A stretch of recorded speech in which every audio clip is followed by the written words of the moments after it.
조갑제 TV 시청자 여러분 안녕하십니까. 2024년 4월 5일 식목일 사전투표 제1일입니다. 내일도 사전투표가 있습니다. 본투표는 4월 10일입니다. 요사이 여야 공이 2030 세대가 이번 선거를 좌우한다면서 2030 세대의 표를 얻으려고 발버둥을 치고 있습니다. 그런데 다른 정당은 몰라도 국민의힘이 2030 세대에게 표를 달라고 호소하는 것을 보니까 좀 불편합니다. 2030 세대를 끌어당겨 가지고 이른바 세대 포위론이라는 프레임을 만들어서 2030 세대에서 놀랍게도 윤석열 후보가 약 50% 득표를 하도록 만든 이준석 당시 국민의힘 대표를 윤석열 대통령이 아주 치사한 방법으로 몰아내는 것을 목격했던 2030 세대에게 다시 표를 달라고 하는 것은 이게 먹힐까? 오히려 역작용 나지 않을까 하는 생각이 듭니다. 그게 바로 2년 전의 일입니다. 2022년 윤석열 대통령 취임하고 나서 한 몇 달 지나서부터 대선 승리의 1등 공신이라고 여겨졌던 이준석 전 대표를 몰아내는 캠페인이 지리하게 이어지면서 윤석열 대통령의 지지율이 폭락했습니다. 한때 20%대까지 떨어졌습니다. 2030 세대는 이렇게 생각한 거죠. 이준석을 앞세워서 우리 표를 가져가서 당선되더니 이준석에게 배신 때린다. 이것은 우리를 모욕하는 것이다. 이런 감정적 연쇄 반응이 일어났고 그때 떨어졌던 지지율이 지금까지 제대로 회복되지 않는 상태에서 총선을 맞게 되었습니다. 2030 세대는 제가 2022년 가을에 올린 동영상에 따르면은 이를 갈고 있다. 복수를 꿈꾸고 있다. 이렇게 그때 정리가 됐는데 그 감정이 지금까지 남아 있는지는 이번 총선을 보면은 조금 느낄 수가 있을 것입니다. 저는 그런 감정이 이번에 여러 가지 이변과 함께 표출되는 것 아니냐 하는 생각이 듭니다. 조국 혁신당 지지율이 저렇게 높은 이유 중에 하나가 2030 세대의 어떤 배신감과 연관이 되는 건지 안 되는 건지. 그런데 20세대에서는 조국 혁신당 지지율이 그렇게 나오지 않고 있고 해서 지금 단계에서 2030의 표 흐름을 예단하는 것은 좀 빠를지는 모르지만은 일단 2030 세대가 윤석열 대통령과 국민의힘에 대해서 배신감을 느낀 것은 사실이고 그 배신감이 이번 선거 구조 안에서 어떻게 표출되느냐. 그렇다고 지금 개혁신당 쪽으로는 그 표가 가지 않고 있습니다. 개혁신당 비례대표 정당 지지율이 4%, 많으면 뭐 6% 정도거든요. 그게 궁금한데 일단은 국민의힘에서는 떠났다. 이 표심이라고 보여지는데 최근에 이제 국민의힘이 이 민주당 후보들의 부동산 문제, 막말 이런 것을 집중적으로 폭로하고 있습니다. 요게 선거 막판에 가서 상당수 국민들의 마음을 움직일 가능성도 있는데 그렇다고 과거처럼 막말 몇 마디가 선거판을 확 바꾸는 그런 정도의 여론 변화는 잘 느껴지지가 않습니다.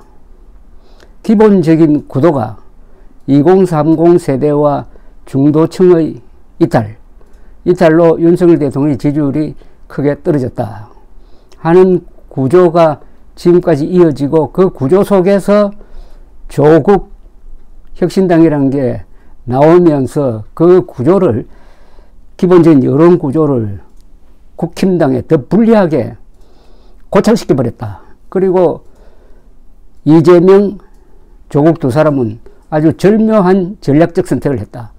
즉 분진 합격, 지역구는 표를 민주당에 몰아주고 정당 투표는 조국혁신당에 몰아준다는 식으로 분업을 했다는 거죠. 분진 합격 정책을 쓰면서 민주당 지지층이 전체가 활성화되었다. 투표율이 높아질 것이다. 그런데 오늘 투표율을 보면은 이 민주당 강세 지역에서 사전투표율이 높습니다. 그래서 제가 2년 전에 그 영상을 찾아가지고 제가 지금 말씀드리는 뒤에 붙여놓겠습니다. 세상 일이라는 게 어제 없는 오늘이 없고 오늘 없는 내일이 없습니다. 이게 연속적으로 쭉 이어지고 하나의 사건은 그 전에 있었던 여러 개 사건이 축적된 결과일 수가 있다는 거죠. 윤석열 대통령이 당선되자마자 이준석에게 가했던 이런 배신적 행위가 그냥 시간 지나면은 다 잊혀지고 말 것이다 라고 생각하는 사람과 그런 게 다 계산이 된다. 총선거를 통해서 계산이 된다. 그걸 기억하고 있는 사람들이 있다. 어느 쪽이 맞는지는 이번 총선이 끝나면은 제가 조금 더 자신있게 분석할 수가 있습니다. 그래서 2030의 윤석열 국민의힘에 대한 복수극이 펼쳐질 것이냐 말 것이냐 하는 관점도 하나의 흥미로운 점이라고 생각합니다. 감사합니다. 조갑제TV 시청자 여러분 안녕하십니까. 2022년 9월 24일 오후 6시 23분입니다. 저희 방송을 듣고 계시는 분들 가운데서는 연령층으로서는 60대 이상 되시는 분들이 많습니다. 그러다가 보니까 요사이 이준석 국민의힘 대표를 비판하는 분들이 상대적으로 많습니다. 그런 분들의 댓글을 보면은 이준석 당대표가 사가지가 없다, 버르장머리가 없다, 내부 총질한다 하는 비판을 많이 하시고 있습니다. 그런데 한번 시험을 한번 해보시기 바랍니다. 60대, 70대면은 아마 아들, 딸, 조카 중에서 2030 세대가 있을 것입니다. 그분들하고 한번 대화를 나눠보시기 바랍니다. 이준석을 놓고 어떤 반응이 나오는지. 제 주변에서 2030 세대가 있으면 제가 말을 걸어서 이준석 문제에 대해서 의견을 듣곤 합니다. 대체적으로 보면은 불만이 많습니다. 60대 이상이 이준석 대표에게 불만 많은 것 이상으로 2030 세대는 윤석열과 국민의힘에 불만이 많습니다. 그런데 2030 세대의 불만은 기성 언론을 통해서는 잘 알려지지 않습니다. 그러니까 60대 이상 되시는 분들이 오해를 하고 있는 부분이 바로 여기에 있습니다. 아, 우리 국민들 모두가 이준석 당대표를 버르장머리 없는 사람이라고 생각하고 있겠지 하면서 그냥 집단 구타 수준의 문매를 가하고 있습니다. 그러다가 가끔씩 여론조사가 발표되면 이상하다라고 합니다. 최근 여론조사를 보면은 미디어 토마토죠. 지난 대선에서 가장 큰 공을 세운 사람이 누구냐 하니까 윤석열이 아니고 이준석 1등, 윤석열 2등, 윤핵관은 저 아래 쳐져 있습니다. 그리고 이준석 당대표가 신당을 만들면은 그걸 찬성하는 사람이 30~40%나 됩니다. 이건 대단한 파괴력입니다. 그래서 이 통계와 과학적인 통계와 감정으로 느끼는 그 부분이 크게 다르다는 것을 알 수 있을 것이라고 생각합니다. 제가 잘 아는 언론사의 간부입니다. 60대인데 어느 날 30살 먹은 아들을 데리고 한강을 산책을 하면서 물었다고 합니다. 이준석 사태에 대해서 어떻게 생각하느냐. 아들이 물론 윤석열을 찍었답니다. 그런데 이렇게 이야기하더랍니다. 앞으로 절대로 국민의힘 안 찍습니다. 이준석 보고 윤석열 찍었지 국민의힘 좋다고 윤석열을 찍은 게 아닌데 요사이 이준석을 몰아내는 그 행태가 너무나 지저분하고 치사하더라 하는 이야기를 하더랍니다. 그걸 저한테 전해주면서 아주 놀라운 표정을 지었습니다. 제 곁에 있는 몇 사람들의 30대 생각도 같습니다.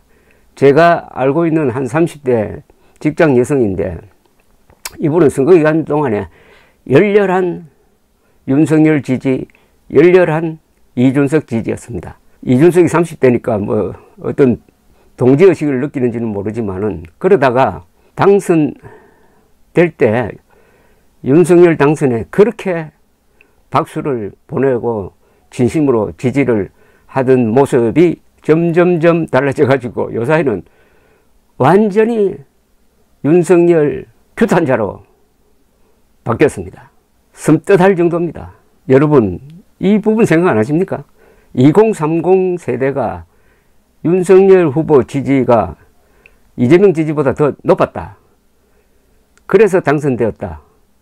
그렇게 하도록 만든 사람이 뭐 여러 사람 있겠죠. 결정적인 사람은 바로 이준석이었다. 이준석을 매개로 해가지고 2030 세대가 특히 남자들이 윤석열 후보를 지지했고 그게 윤석열 대통령을 만들었다. 이 점을 인정하지 않으면은 그것은 팩트를 부정하는 겁니다. 윤석열 대통령도 이 부분을 인정해야 됩니다. 인정하고 싶지 않을 겁니다. 감정적으로.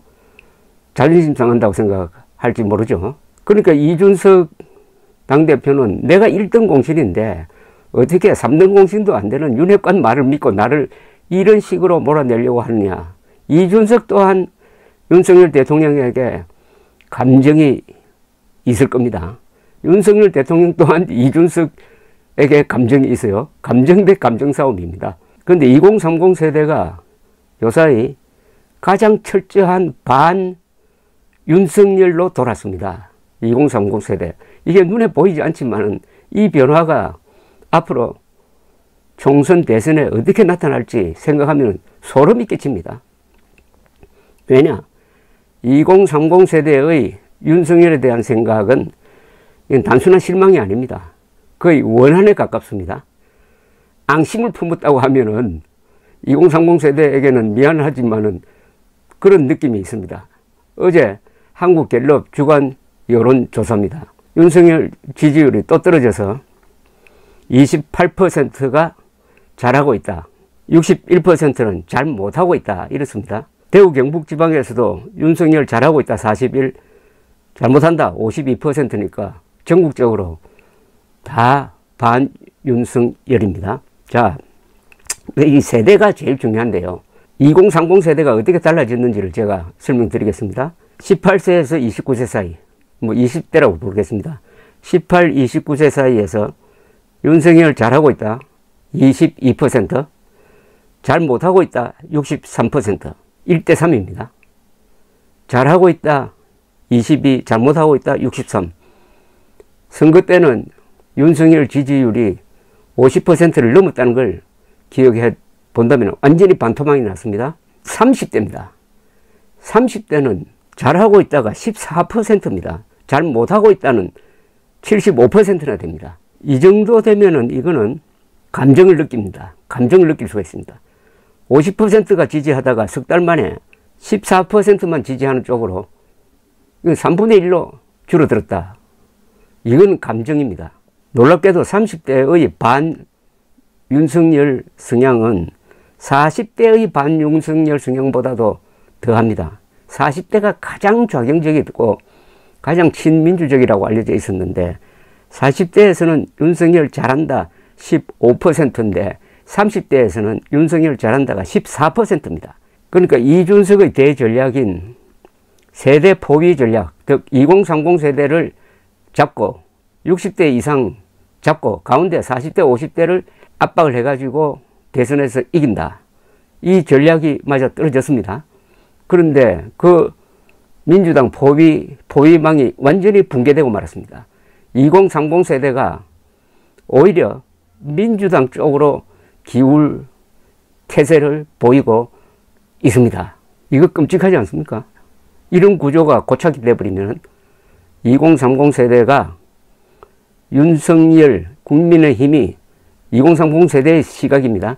작당을 해가지고 우리가 좋아하는 이준석을 저런 식으로 치사하게 몰아낸다.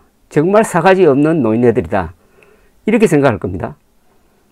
노인네들은 이준석이 싸가지 없다고 생각하고 2030 세대는 윤석열이 싸가지 없다고 생각합니다. 이게 바로 이 통계에 나타나고 있습니다. 2030 세대가 이렇게 반 윤석열 반 국민의힘으로 돌면은 앞으로 선거에서 어떻게 되겠습니까?